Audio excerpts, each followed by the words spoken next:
Change is as simple as you using your mouse with the right hand. हमें resistance को समझना चाहिए. कुछ जगहों पे resistance is just because they are not clear. Globally, तो change phenomena is pretty much well accepted. So change has to be looked at in the local industry as a complete package. So it has three propositions. हमारे HR के जो tools पढ़ाए जाते हैं college universities में, किताबों में जो लिखे हैं, हम वहीं तक महदूद होकर रह जाते हैं. हम लोग HR professionals are nothing but a pencil. आप पेंसिल अगर ले लें ना, अगर वो शार्प नहीं है तो it's nothing, you can't write with it.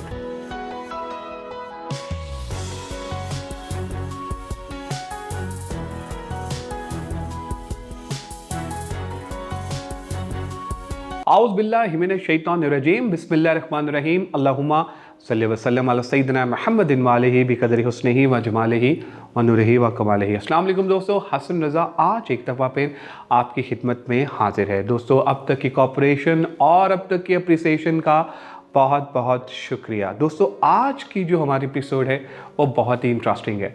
ये एपिसोड उन लोगों के लिए है जो आपको कहते हैं कि तुम अपने आप को तब्दील करना चाह रहे हो, तुम अपने आप के अंदर तब्दीली लाना चाह रहे हो, और वो लोग आपका मजाक उड़ाते हैं और कहते हैं कि तुम चेंज नहीं हो सकते हैं. ये एपिसोड आपने उन लोगों को दिखानी है, क्योंकि आज हम डिस्कस करने जा रहे हैं चेंज मैनेजमेंट के इदारे, और अगर कोई इंसान अपने आप को चेंज करना चाहे तो किस तरह से चेंज कर सकता है, और क्या चेंज जो है वो अच्छी होती है, या जो रेजिस्टेंस आ रही होती है वो रेजिस्टेंस के ऊपर भी हम बात करेंगे, क्या वो रेजिस्टेंस भी ठीक होती है. इस इंपॉर्टेंट टॉपिक पे बात करने के लिए हमने दावत दी है one of the season HR professional of Pakistan. दोस्तों, इनका नाम है असद सलीम. असद सलीम ने बहुत बड़े बड़े इदारों में काम किया हुआ है. एमिरेट्स एयरलाइन के HR के ये हेड रहे हैं. उसके अलावा सूची जो एक ऑर्गेनाइजेशन है वहाँ पर भी HR में इन्होंने काम किया हुआ है. दोस्तों, मिलते हैं असद सलीम से और जानते हैं उनका expert opinion about this topic. Thank you very much Asad Salim for joining us today, and I am super excited कि आज आप हमारे साथ हैं. Welcome on board. Thank you very much. Great Asad, and I am sure that this session is going to be a wonderful session, क्योंकि आज का जो टॉपिक है वो टॉपिक ये है कि अगर कोई इंसान या कोई इदारा अपने आप को तब्दील करना चाहता है तो ये रेजिस्टेंस जो आती है उसको किस तरह से हैंडल किया जाए.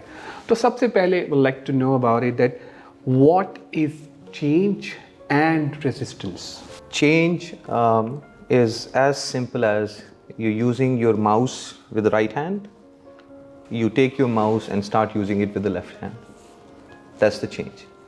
So आपका जहन, आपका एक तरीक़ाकार, आपका एक स्टाइल, आपका एक कॉन्शियस सबकॉन्शियस माइंड एक जगह फिक्स है और आप उसी तरीके से काम करते चले आ रहे हैं. चेंज इज सिंपल एज एक गाड़ी जो आप काफ़ी अर्से से चला रहे हैं, वो गाड़ी आप नहीं चलाते, कुछ अर्से बाद आपका सबकॉन्शियस माइंड उस गाड़ी को चला रहा होता है. और यही होता है ऑर्गेनाइजेशंस में. एक सर्टेन टाइम के बाद एक सबकॉन्शियस माइंड आपकी ऑर्गेनाइजेशन को चला रहा होता है. जब आप दूसरी गाड़ी में अगर बैठ जाएं थोड़ी देर के लिए, आपको एक मैनुअल गाड़ी दे दी जाए, तो आप थोड़ी देर के लिए अपने सबकॉन्शियस माइंड से कॉन्शियस माइंड की तरफ आ जाएंगे. You will find it difficult to change the gear. You will find it difficult to actually smoke while you are driving. You'll find it very uncomfortable to have music playing on because you have to concentrate on something. You're moving from your subconscious mind to the conscious mind. This is the change. The resistance, on the other hand, is just an opposite. If you are willing to do something, something is stopping you from doing that. और resistance को समझने के लिए ये समझना बहुत ज़रूरी है कि रेजिस्टेंस अच्छी है या बुरी है. हाँ, मेरा क्वेश्चन वो अगला यही था आपसे कि चेंज जब आप करना चाह रहे हैं अपने आप को, या इदारा चेंज करना चाह रहा है, तो रेजिस्टेंस आ रही है, क्या वो अच्छी है या बुरी है? रेजिस्टेंस को समझना बहुत ज़रूरी है. रेजिस्टेंस मेरे पॉइंट ऑफ व्यू से, मेरे पर्सपेक्टिव में, is just an opinion. I don't want to do it. I don't want to do it. लेकिन जब आप उससे मज़ीद एक्सप्लोर करेंगे तो इसका सवाल ये हो सकता है कि do you think that we should do that. उसका जवाब ये आएगा कि I want to do it but I can not do it. So if you can not do it, what is stopping you. Generally हम हर चीज़ को resistance का एक ठप्पा लगा देते हैं. वो ठप्पा लगाना नहीं चाहिए. हमें रेजिस्टेंस को समझना चाहिए. कुछ जगहों पे resistance is just because they are not clear what this change is all about. They are not able to understand what is the benefit coming out of this change for them. what is in there for them. जितना बेहतर तरीके से आप change initiative को communicate करते हैं planning के बाद, लोगों में उतनी विलिंगनेस आती है. And once you start onboarding all the change resistance, you start analysing it, आपको पता ही चलता है कि एक्चुअली उनका opinion is good for your change initiative. It's not necessarily that they are trying to stop you, but they are actually raising a red flag कि यार अगर आपने ऐसा किया तो उसकी कॉन्सिक्वेंसेस हो सकते हैं. यहाँ पर एक चीज़ बहुत ज़रूरी है कि चेंज को भी अगर आप थोड़ा सा क्लासीफाई कर लें कि एक तो वो है कि जो आपकी वोकल और बड़ी एक्टिव रेजिस्टेंस है कि जिसमें आपको नज़र आ रहा है कि लोग आपके साथ बात करना चाह रहे हैं कि यार ये चीज़ आप कर रहे हैं, इसका ये नुकसान हो सकता है. लेकिन एक वो है कि जो खामोश है, आपको नहीं पता कि वो रेजिस्ट कर रहे हैं. ये आगे थोड़ा सा एक ऑर्गेनाइजेशंस में एक इशू होता है. लेकिन जब आप सारे लोगों को एक प्लेटफॉर्म पर लाने की कोशिश करते हैं और जब वाइडर गुड, वाइडर बेनिफिट आप ऑर्गेनाइजेशन के लिए दिखाते हैं और आप ये दिखाते हैं कि उसमें लोगों का क्या फ़लाह है, उसमें क्या उनके लिए बहबूद है, क्या कंपनी को फ़ायदा होने वाला है, और उन तमाम चीज़ों को जब लोग समझना शुरू कर दें तो definitely they will participate. However, it is very important for everyone to know. With this particular channel, I want this particular thing to know, to let everybody know कि देखें किसी भी चेंज इनिशिएटिव, चाहे वो किसी माशरे में हो, चाहे वो चेंज किसी माशरे में हो, चाहे वो चेंज किसी इदारे में हो, चाहे वो चेंज किसी सोसाइटी में हो या किसी मुल्क के लिए हो, हमेशा चेंज 3 किस्म के लोग क्रिएट करता है. एक वो ग्रुप जो कि चेंज के साथ खड़ा होगा, एक वो ग्रुप जो हार्डकोर उस चेंज के अगेंस्ट होगा, और उसके बीच में एक बहुत बड़ा ग्रुप होगा लोगों का जो सिर्फ ये देख रहा होता है कि किस तरफ पलड़ा भारी है, वो उस तरफ मूव हो जाते हैं. तो ऑर्गेनाइजेशन चेंज भी इसी तरह से होता है. When you start the change process, you need to be very well aware that there is going to be a hardcore change supporters and hardcore change resistance. If you understand the change, your probability of moving this middle chunk of people at the right side or the left side of the curve is basically in your hand. So the more you communicate the change with people, the more you let people understand and know what is the benefit of this change for them and for the organization as well, then people will have their own understanding. But resistance is not bad. Resistance is important. It's kind of an inertia. You need that to propel. अगर ये resistance नहीं होगी तो you cannot move forward. And this is why my personal belief has always been change is good. And resistance is a prerequisite of change. If you don't have resistance, then there is something wrong. बिल्कुल सही. अच्छा असद, एक और बड़ा important question कि जब हम कोई भी चेंज लाना चाहते हैं, सबसे पहले जहन में आता है कि ये चेंज अच्छी नहीं होगी. क्यों नहीं ये हमारे जहन में आता है यार कि ये चेंज पॉजिटिव है, इससे बेहतरीन चीज़ें हो जाएंगी. अगेन थोड़ा सा हम बैकवर्ड चले जाएं. Change is something which has always been constant in our lifes. हम जब चेंज को बजाय अपने उस डीएनए को समझने के बजाय हम अलग से चेंज को डिफ़ाइन करना शुरू करते हैं, तो ऐसा लगता है कि change is something else. Actually change is not something else. You have been changing all the while. You have been changing. Your cells are being born new and the old cells are dying. You're changing, right? Your hair is getting more grayer, right? You feel more tired. All of this is change. Organizations भी evolve होती हैं. एक natural process है उसके evolution का. अब सिर्फ फ़र्क ये है कि जब आपने कहा कि एक चेंज आ रहा है, मैंने उससे चेंज को रेजिस्ट करना शुरू कर दिया. लेकिन अगर आप मुझे ये समझाएं कि देखिए हम इतना चेंज ऑलरेडी हो चुके हैं और एंटिसिपेटेड चेंज अब ये नज़र आ रहा है. इवेंचुअली अगर मैं इस चेंज को अभी आज नहीं डिफ़ाइन करता, कंपनी ने इसी चेंज की तरफ जाना है, जिसको हम कहते हैं सिग्मॉइड कर्व. मैंने इसकी एक एग्जांपल सिग्मॉइड कर्व की अपने एक लिटरेचर में भी बताई है. Sigmoid curve is just a simple S. Company कहीं शुरू होती है, एंथुजियाज्म से शुरू होती है, फिर थोड़ा सा मालिकान को मुश्किलात आती हैं, वो स्ट्रगल करते हैं, फिर एक जगह आता है उसका एक इवेंचुअल कर्व है, वो ग्रो करना शुरू करती है. जब कंपनी एक ग्रोथ पे पहुंच जाती है तो as every big company have said, Amazon का भी कि यही कहना है कि eventually Amazon will die. So every companies end is that companies are going to be vanished at one time.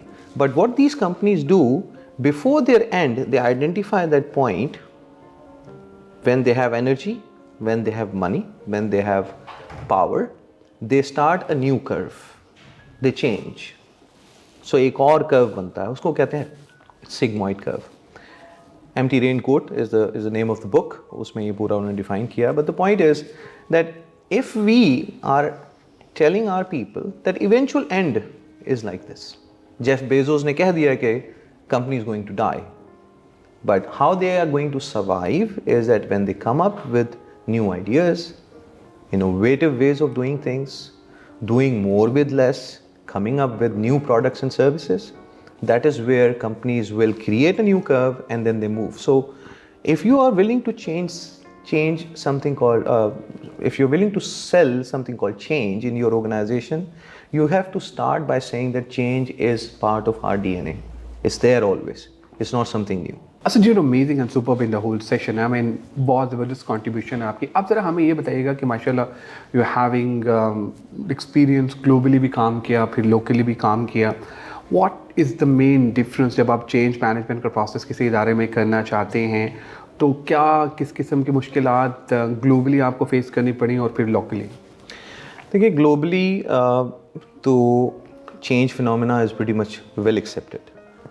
From the organizations that I worked in globally, change is something which is part of the DNA. Every now and then you have to change because the HR का जो strategic role है is all about ensuring that HR is at par with the senior management.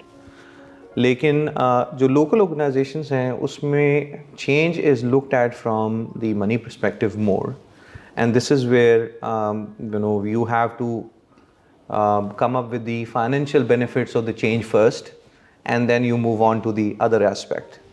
So change has to be looked at in the local industry as a complete package. So it has 3 propositions. Any change initiative have got 3 propositions. ये थोड़ी सी मुश्किल बात है, लेकिन मैं कोशिश करूँगा समझाने की कि मेरे पास सिलेक्शन ऑफ वर्ड ऐसी हो कि सब लोगों को, सुनने वालों को भी ये बात क्लियर हो.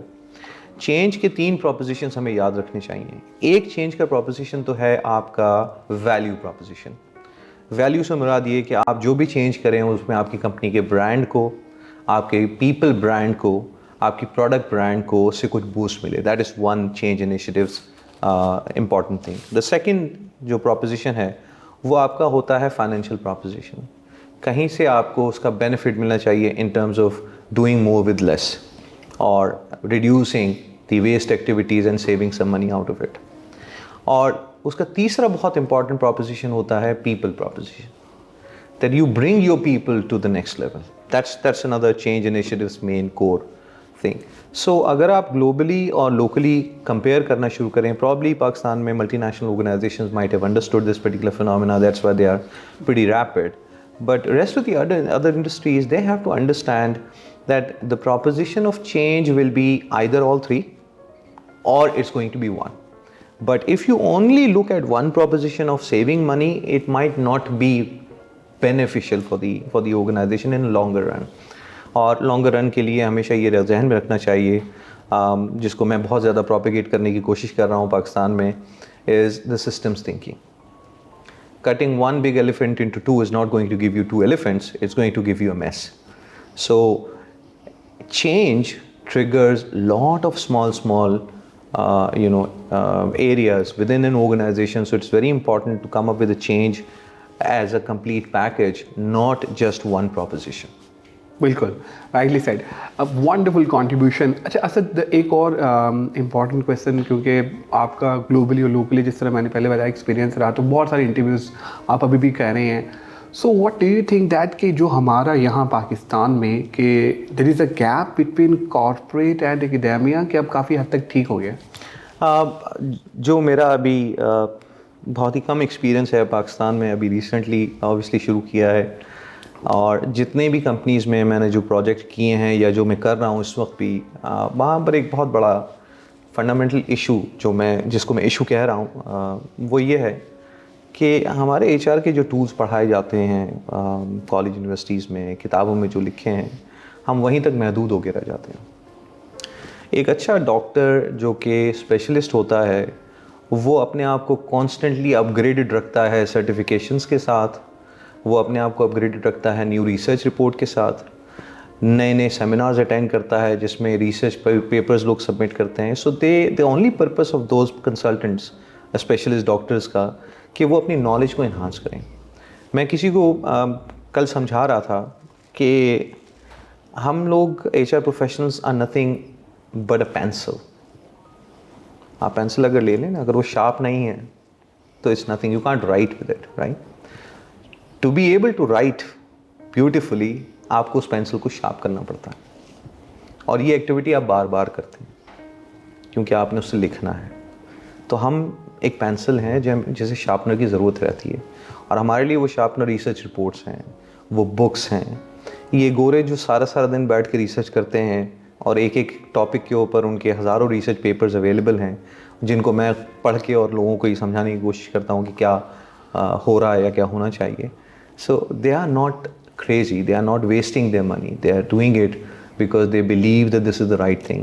So पाकिस्तान में जो बच्चे बच्चियाँ इस वक्त HR की फील्ड में हैं, वो आके एक चीज़ मैं कहता हूँ वाइल्ड विंड, जो कि थिक ऑफ थिन है या डेली है, कि उनको लगा दिया कि जी हमारा फोकस रिक्रूटमेंट है. वो बेचारे रिक्रूटमेंट में लग जाते हैं, और जब वो अपने CV बनाते हैं किसी कंपनी के लिए तो उसमें लिखते हैं, आप उनसे पूछते हैं क्या सबक किया, क्या किया जी हमने रिक्रूटमेंट किया, इतने अरसे तक रिक्रूटमेंट किया. और किसी से पूछें जी मैं ट्रेनिंग करता था, किसी से पूछे मैं पेरोल चलाता था. But when you go into the recruitment, उनसे कहें कि अच्छा आप रिक्रूटमेंट करते थे, कभी आपने अपने रिक्रूटमेंट प्रोसेस की वैलिडिटी की, रिलायबिलिटी टेस्टिंग की, आपने कभी कोई चीज़ देखी? तो उनको नहीं पता. पढ़ा था लेकिन किया नहीं. सो पाकिस्तान में बहुत ज़्यादा इस बात की ज़रूरत है कि या तो इदारे हों ऐसे कि जो हमारी इस नौजवान नस्ल को पढ़ने की तरफ माइल करें, किताबें पढ़ें, रिसर्च पेपर्स पढ़ें, और हर चीज़ को ज़रा डिफरेंट अंदाज में देखें और प्रॉब्लम्स के सोल्यूशन भी इनोवेटिवली लेकर आएँ. बिल्कुल सही. Asad, any final word about Qasim Ali Shah foundation, please go ahead. I believe that I believe there should be more Qasim Ali Shah foundations. I believe that there should be more people like you who are able to connect other people. And we in this particular era of technology, we need more and more foundations like this to come up and start helping, not just the organization. The bigger help is required at the receiver's end. और जहाँ पर foundations आती हैं और बगैर किसी financial benefit के उन लोगों को हेल्प करती हैं, I think we need more of these kind of foundation. So you guys are doing a brilliant job. Well done, and my wishes are with you. Thank you very much Asad, and I think that was a wonderful session, और मैं उम्मीद करता हूँ कि आपको भी ये पसंद आया होगा. असद सलीम हमारे साथ थे. असद सलीम ने बहुत सारे इदारों को ट्रांसफॉर्म किया और बहुत सारे इंडिविजुअल्स की ज़िंदगियों को भी ट्रांसफॉर्म किया. इन्होंने आज हमें ये भी बताया कि रिसर्च और पढ़ना कितना ज़रूरी है हमारे स्टूडेंट्स के लिए, और इवन हमारे जो HR प्रोफेशनल्स हैं, बाकी प्रोफेशनल्स भी हैं, उनके लिए भी बहुत ज़रूरी है पढ़ना. आप देख रहे हैं ग्लोबली लोग हमसे आगे जाए जा रहे हैं. हमारा जो हमसाया मुल्क है वो हमसे आगे है जस्ट बिकॉज ऑफ दिस, कि वो पढ़ते बहुत हैं और रिसर्च पे बहुत फोकस करते हैं. तो आई थिंक दैट हमें भी इस पर काम करना चाहिए. अपना फीडबैक हमसे ज़रूर शेयर कीजिएगा ताकि हम भी इम्प्रूव कर सकें. दुआओं में याद रखिएगा. इंशाल्लाह अनकरीब एक नई टॉपिक, नए गेस्ट के साथ आपकी खिदमत में दोबारा हाजिर होंगे.